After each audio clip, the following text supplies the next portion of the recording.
in today's show. We're looking ahead to the games on Monday. Michael Bolton. Thanks, Josh. It's Michael Bolton here, and it's time for another episode of the Locked On Fantasy Basketball Podcast. Let's get to it. Let's get to it, indeed. You are Locked On Fantasy Basketball, your daily fantasy basketball podcast, part of the Locked On Podcast Network.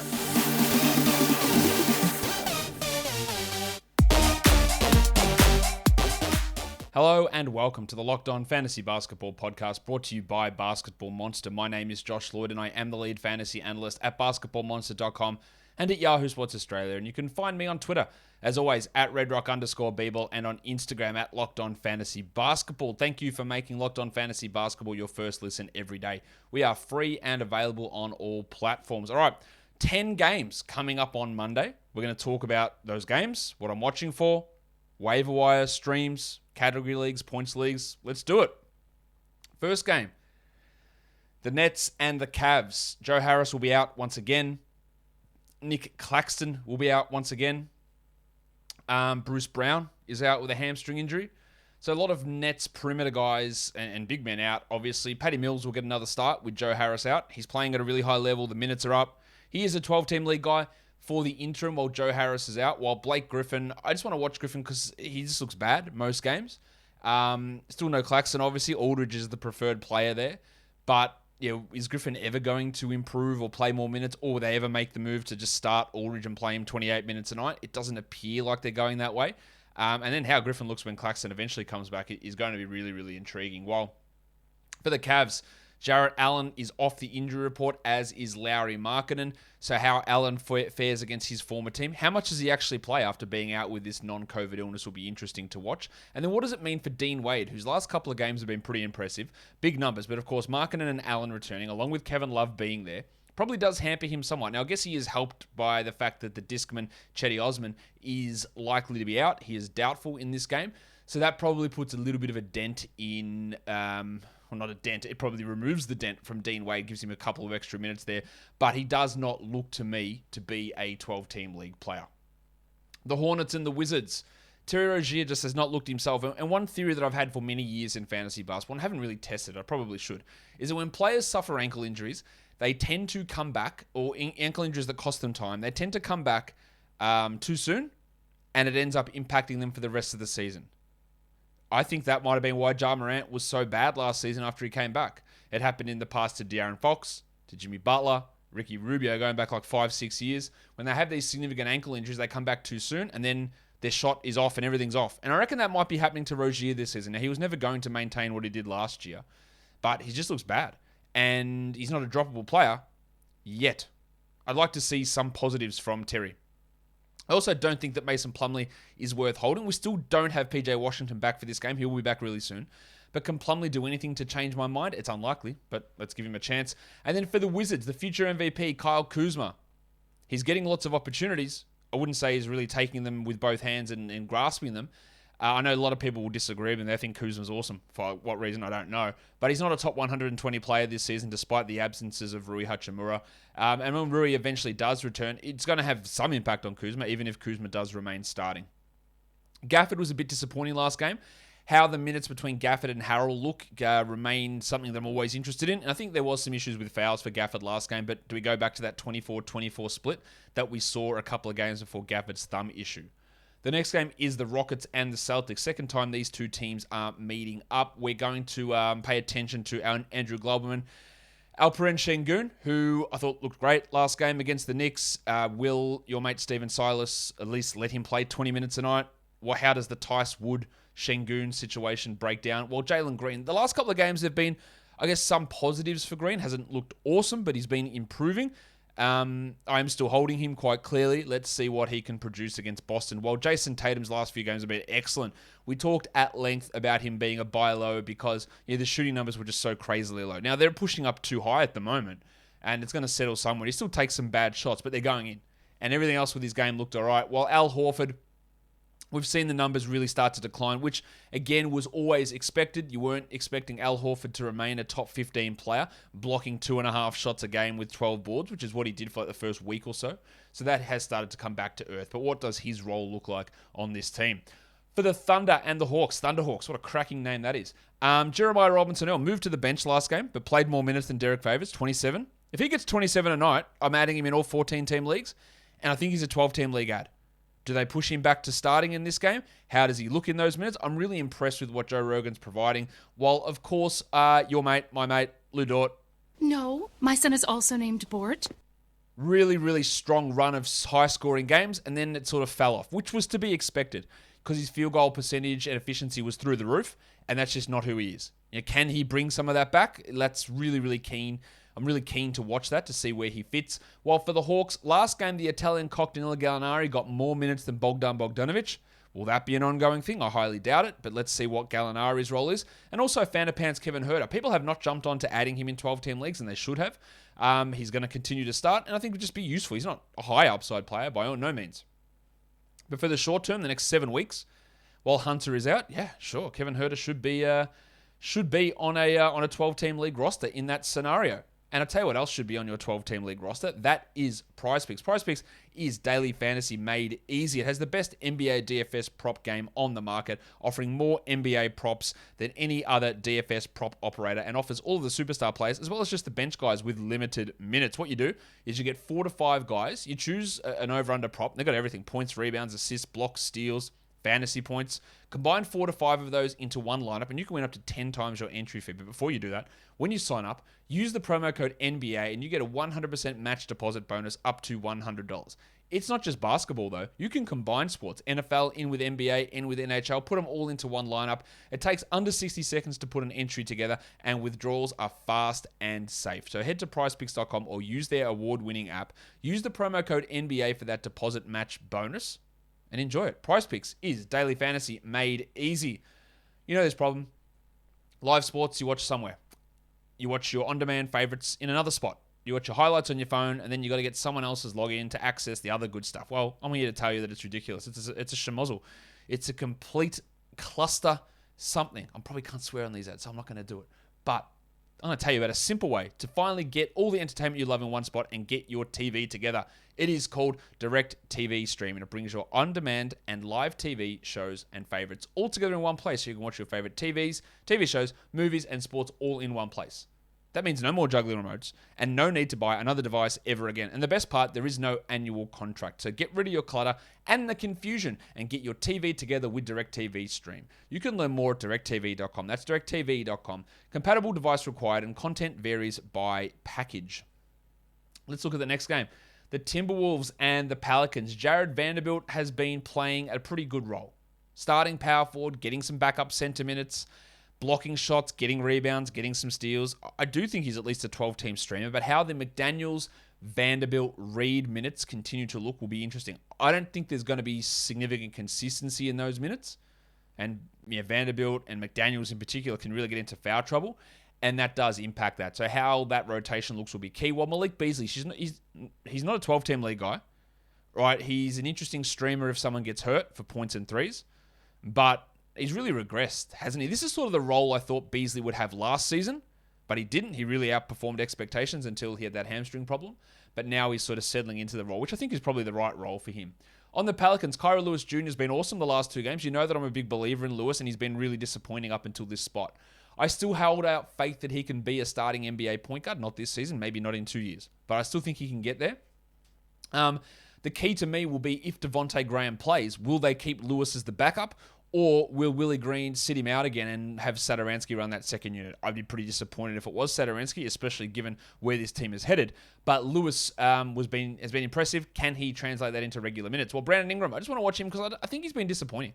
Like, he hasn't been horrendously disappointing, but he hasn't been blowing us away. The efficiency hasn't been there. So let's see what diet of shots is Ingram taking, and can he get his season, I guess, back on track? Or not that it's really even started, to be fair. The Pacers and the Bulls. Justin Holiday started the last game for Chris Duarte. Will that continue? Will Holiday become a steals and threes streamer? Yeah, that's probably best case for him. I don't think he's a 12-team league ad. But more importantly, it's those minutes between Holiday and Keelan Martin and Chris Duarte. And then Caris LeVert. I can swear on my own show, but kids, cover your ears. What the fuck is going on with this guy? Not that he's a bad shooter, because he is not a good shooter. Like, we have seen 6-7 years of history of that. But under 20 minutes, 2 consecutive games. One of those was they were both blowouts in opposite directions, but still, he's getting significantly fewer minutes than your Brogdons and Sabonis and even Miles Turner. He's not playing well. He's not a drop, but he's like a slightly better Kevin Porter at this stage, and that's not good. So I want to see if he can get things back on track. Well, for the Bulls, Derrick Jones Jr. providing some nice defensive stats. What's his role? How much center does he play? And then the bald eagle, Alex Caruso. I believe he's a must-roster player, especially when you're looking for steals with some assists. His minutes remain high, and I don't really see that changing too much here. The Magic and the Bucks. Jalen Suggs, bigger role the last couple of games with Cole Anthony out. I thought he looked pretty good. I am still holding him until at least the end of this month. Let's see whether he can string a couple of or 3 good games together in a row. And then Roderick Hampton Jr. With Cole Anthony out last game, Hampton played more minutes and looked great. Now Gary Harris is also potentially out. I think there's a real opportunity for Hampton to stake his claim. Literally, he should be playing these minutes ahead of Harris anyway. And it was frustrating to see him play like 14 a night. But if Harris and Anthony are out, do we get Roderick and Suggsy starting together? I'm very intrigued to see what RJ can do. For the Bucks, Punch Bob has been awesome. He's been putting up great numbers. He's obviously a must-roster player. Can he continue at this level? Probably not. But let's see what he can do. Let's see how his defense looks. So that's pretty key, I think, for him maintaining a starting role. And then Pat Connaughton, who has been just hovering outside the top 100 all season. Lots of reasons for that. Absences of Lopez, Middleton, and Holiday have helped. On a healthy team, where does he sit? Like, not this high. But for now, he's at least giving us some streaming value. The Spurs and the Suns. Mikal Bridges, perfect last game, which is great because he's been a little bit disappointing. I think the defensive stats are going to come. He's still an elite defender, like absolutely an elite defender. The defensive stats just aren't there yet. Offensively, I'm not really sure he's going to get gigantic usage, but I'd like to see a little bit more like we saw last game from him. And then JaVale McGee. He's been really good the last couple of games as the backup to Ayton. Frank Kaminsky's out indefinitely. That doesn't change anything to me. They weren't going to run 3 centers consistently. McGee still gets the 15 to 16 minutes that Ayton doesn't play.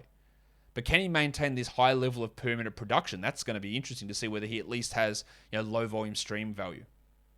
For the Spurs, of course, I want to watch Maximum Derek White. Maximum Derek. Now, last game was a disaster for him and for the entire Spurs team. So I'm not looking at that going, he was shithouse, because everyone was. And the game before that, White was good. But the usage is well down. The percentages are well down. Can he get his usage and percentages to go up together? I guess we'll have to wait and see. I'd like to watch that. And then also how Devin Vassell's minutes look. Does Vassell get that 30 or 28 to 30 a night, irrespective of White's play? Or is it just that Vassell steps up when White struggles? That is a key question, I think, here.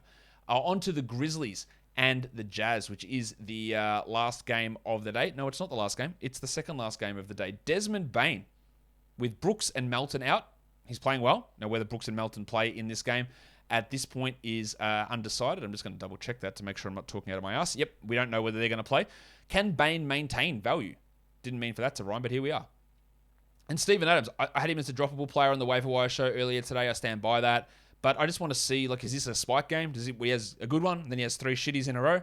I don't know. I just want to sort of get an idea, but the pattern for his minutes has been pretty rough to establish. Well, for the Jazz, Rudy Gay, 1 great game, 1 stinker.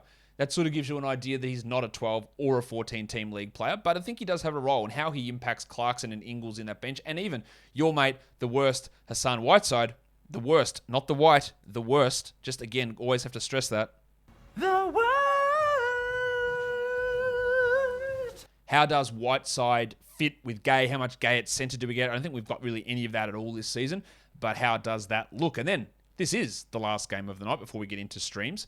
The Sixers and the Kings. Tyrese Maxey. All right, so just every game he's going to be a 50% three-point shooter, apparently. That's how things are going. He's going to come out here and have 12% shooting, and we're going to go, all right. But he's rolling. The sell-high window is open until he has a stinker, and he's just not having stinkers. So I want to see Maxey, and also how they use Matisse Thybulle, who was 1 game back after COVID, was really in foul trouble in that game and limited minutes, but will they just start him over Danny Green? Danny Green's out still, he might be out, sorry, he's out the last game. But they did start George Niang in that spot. Will they go back to Thybulle if Green is out? How does that look? And then for the Kings, of course, new coach time. No Luke Walton. Now, every time a coach is fired, everyone will go, well, what changes, Josh? Do I just go grab these guys?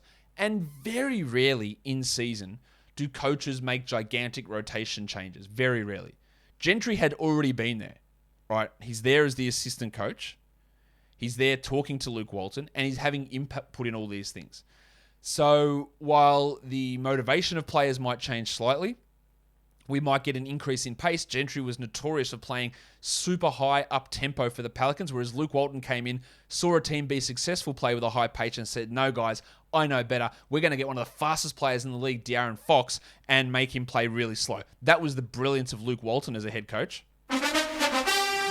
So does Gentry just say, all right, unleash and let's just go like balls to the wall? That's a possibility, but I don't think it means, well, now we're getting 35 minutes of Rashawn Holmes and De'Aaron Fox is going to be top 20.